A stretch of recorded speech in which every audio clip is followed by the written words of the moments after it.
Yo guys, samahan nyo nga pala akong palitan ng fuel filter ng aking Rider FI na si Sebi.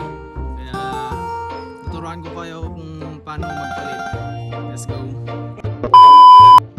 Ang unang gagawin natin guys, tatanggalin natin yung push pin nito. Tatlo lang to eh. Dito tsaka ito. So guys, dito nga pala tinatanggal ko na yung mga push pin niya.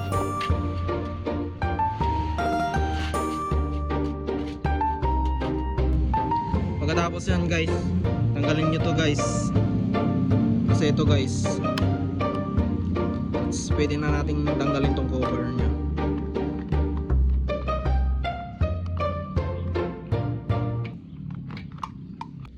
Tsaka pala guys, linisin nyo muna yung mga alik-alikabok nyan. Mga yan o, para malinis guys, para hindi pumasok sa loob. Pagkatapos nyo linisan guys, tanggalin nyo tong sakit na to, tsaka to. So guys, dito nga pala tinatanggal ko na yung mga sakit guys. Tapos guys, panderin nyo ng 3 beses para yung pressure nya sa loob hindi tumagas yung mga gas. Ganyan dapat guys.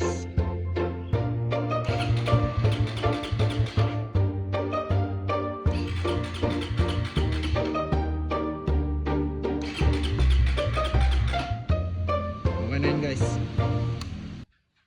Ngayon guys, tatanggalin natin to ng 8mm.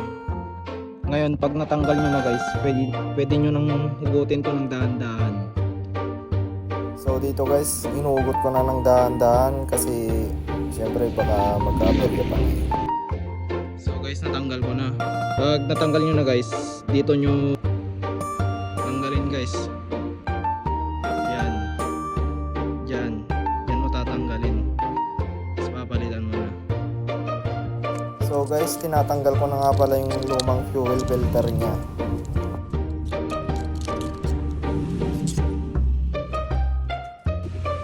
Ito nga pala yung bago guys. Na murang-mura lang to guys.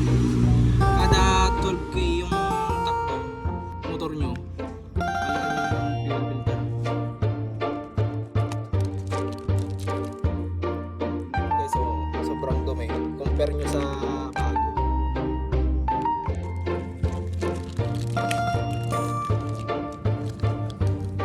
Guys, huwag nyo rin palang kalimutang tanggalin yung o-ring yan. Yan. Ikabit nyo rin din lang sa dati. So guys, pag nakabit